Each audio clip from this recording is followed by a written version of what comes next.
Саламатсыз, эфирда Татарстанның көньяк көнчыгыш хәбәрләре, студияда Резида Шамсуллина бүгенге программада. Мөһим һәм кирәкле һөнәр иясе Әлмәтлегә Татарстан Республикасының атказанган ветеринария табибы исеме бирелде. Фронт ныклы тыл белән көчле. Рус Акташы авылындагы пчелки волонтерлар төркеме вакытларын да, тырышлыкларын да кызганмыйлар. Алар район халкы белән берлектә җиңү көнен якынайтуга үз өлешен кертә. Дөнья күләм татарча диктант акциясына баулылар да кушылды. Проектның максаты туган телгә игътибарны җәлеп итү, татар телендә хатасыз язарга өйрәнү һәм әдәби татар телен кулланучыларның даирәсен арттыру. Материал өстәвенә оста куллар һәм ана мәхәббәте. Мондый формуланы үз эшләрендә Рус Акташы авылындагы пчелки волонтерлар төркеме куллана. Безнең төшерү төркеме махсус хәрби операцияның беренче көннәреннән үк диярлек фронтка ярдәм итүчеләр белән оралашып кайтты. От лица также командования и состава, личного состава батальона «Тимер» вам передается благодарность.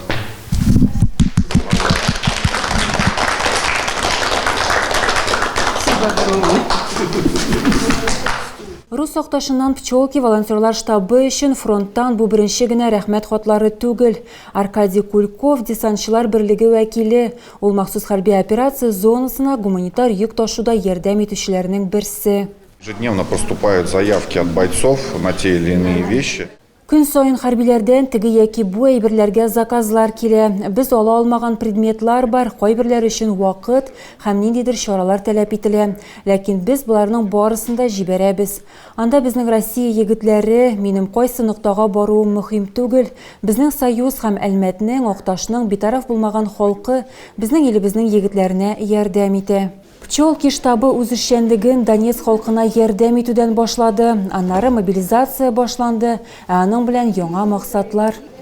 Рус Акташында яшәүчеләрнең күбесенең уллары һәм ирләре фронтка китә.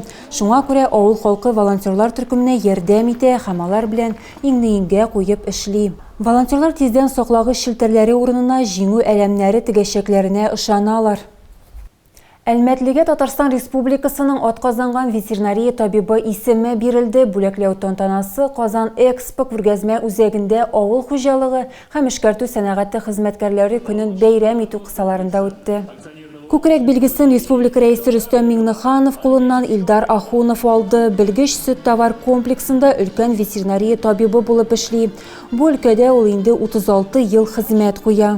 Благодаря вашему каждодневному труду Сезнең көндәлек хезмәтегез нәтиҗәсендә республика халкы азык-төлек белән тәэмин ителеп тора.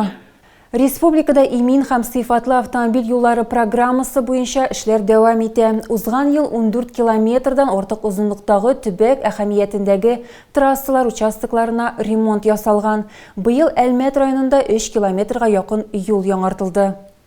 Быел Татарстанда юлларны ремонтлауга 83 миллиард сум акча бүлеп бирелгән. Шуларның 8-е имин һәм сыйфатлы юллар милли проектын гамәлгә ашыруга туры килә. Бу акчаларга Әлмәт Мөслим юлы участогы һәм Рус Акташы Ознакай трассасындагы күпер ремонтланган. Машина йөрү өлеше реконструкциясын һәм күпернең терәкләрен тулысынча алыштырганнар. Милли проект буенча эшләр республикада 2025 елда да дәвам итәчәкләр. Проект инде 8-нче ел гамәлдә. Бу вакыт эчендә Әлмәт районында 35 километрга якын автомобиль юлы ремонтланган. Шәһәр активының атналык җыелышында һәлак булган хәрбиләрнең гаиләләренә дәүләт бүләкләре тапшырылды. Район башлыгы Тимур Нагуманов ата-аналарга улларын лаеклы тәрбияләгәннәре өчен рәхмәт белдерде. Россия Федерациясы президенты указы нигезендә хәрби бурычын үтәгәндә күрсәткән батырлыклары һәм фидакарьлекләре өчен үлгәннән соң 11 хәрби хезмәткәр батырлык ордены белән бүләкләнде. Җыелганнар аларны 1 минут тынлык белән искә алдылар. Орденом мужества награжден уроженец Заинского района. Зәйдәдә махсус хәрби операция зонасында һәлак булган хәрбиләрнең гаиләләренә дәүләт бүләкләре тапшырдылар. Чара энергетик мәдәният сараенда үтте. Сугышчан бүләкләр Батырлык ордены һәм 2-нче дәрәҗәдәге Батырлык өчен медале махсус хәрби операция барышында хәлак булган солдатларның туганнарына тапшырылды. Энергетик мәдәният сараеның акзалында геройларның әти-әниләре, хатыннары һәм балалары җыелды. Россия Федерациясе президенты указы нигезендә хәрби бурычларын үтәгәндә күрсәткән батырлыклары һәм фидакарьлекләре өчен үлгәннән соң рядовой Владимир Аполлонов, сержант Артем Байрашев, кече лейтенант Азат Бурханов, кече сержант Ильдар Латыпов, ефрейтор Николай Фролов, рядовой Владимир Чулков орденнар белән бүләкләнделәр. Демьян Барсуков гаиләсенә 2-нче дәрәҗәдәге батырлык өчен медале тапшырылды. Хәлак булган геройларны 1 минут тынлык белән искә алдылар.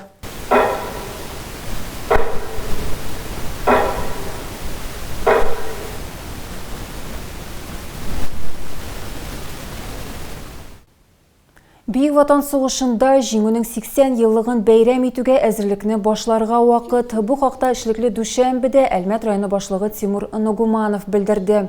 Вакыйганың әһәмиятен ассызлыклап, ул шәһәр активына йөкләмәләр бирде.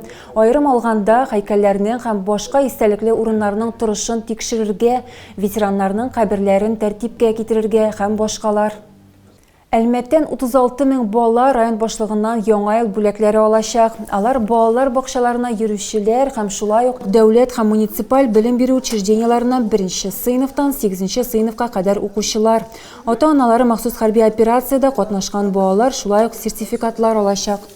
Баулылар татарча диктант бөтен дөнья акциясына кушылдылар. Ул быел 9-нчы тапкыр үткәрелде. Проектның максаты туган телгә игътибарны җәлеп итү, татар телендә хатасыз язарга өйрәнү һәм ана телендә сөйләшүчеләрне арттыру. Үзәк китапханәгә үз белемнәрен сынап карарга 20дән артык кеше килгән иде. Монда җыелганнарның һәрберсен татар теленә хөрмәт берләштерә. Гомумән миңа татар телендә сөйләшергә, китаплар укырга, язырга, ул ниндидер рәхәт. Татар теле бит ул бик матур, камил тел. Ул югалырга тиеш түгел. Без аны сакларга тиешбез һәм үзебездән соң килүче буыннарга тапшырырга тиешбез. Шуңа күрә мин һәрвакыт үземнең балаларым белән дә язышам татар телендә. Аллага шөкер, алар да хатасыз яза беләләр. Димәк, минем артымнан үсүче буын да саклаячак бу телне. Мин бу чарада, бу акциядә беренче тапкыр гына катнашуым түгел, башка елларында катнашкан бар. Минемчә, мондый чаралар үзебезнең татар телен, туган телебезне, гомумән барлык телләрне дә саклап калу өчен кирәк. Бу бик мөһим чара, шуңа мин бик шат үзем шушындый чарада катнаша алуыма. Быел диктант тексты Шәриф Камалның матур туганда әсәреннән алынган иде. Аны аңлаешлы һәм төгәл итеп 7-нче мәктәпнең милли мәгариф буенча директор урынбасары Роза Абдрахманова укыды. Диктантны 40 минутка якын яздылар. Диктант нәтиҗәләрен татарча диктант сайтына кирип карап була. 11 ноябрьдә Нефтяник хоккей клубының чираттагы матчы үтте. Бу юлы көндәр Чаллы командасы булды. Кем җанатарларның өметләрен аклый алмады, ә кем киресенчә шатландырды. Алдагы сюжетыбызда.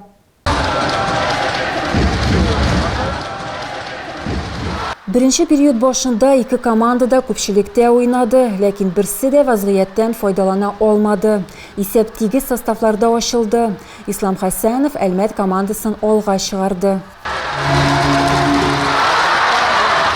Икенче период җирле җанатарлар өчен бәйрәмгә әверелде. Чаллы уенчылары бер-бер артлы алкалар керттеләр.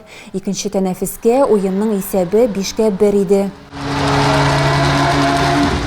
Әлмәтләр икенче алканы очрашуның йомгаклау өлешендә кертә алдылар. Донат Стальнов Николай Глуховтан пас алып, алканы капкага озатты. 5 минуттан соң Максим Лазарев артта калуны 2 алкага кадәр киметте, әмма уен ахырында Чаллылар өстенлекләрен ныгыталар. Исәп 6-3. Соңгы минутта Әлмәтләр башкаруында тагын бер капка алу теркәлә, ләкин һөҗүм вакытында капка күчерелгән булып чыга. Моны уенның видео язмасын карау да раслады. Нефтяникның өй бозындагы уеннар сериясе 17 ноябрьдә Норильск командасы белән очрашудан башланачак. Тагы да күбрәк яңалыклар һәм тапшырулар белән безнең сайтта таныша аласыз. Без социаль челтәрләрдә дә бар, хәбәрләр юллагыз. Бүгенгә менә шулар. Мин сезнең белән сау булашам. Исән-имин булыгыз.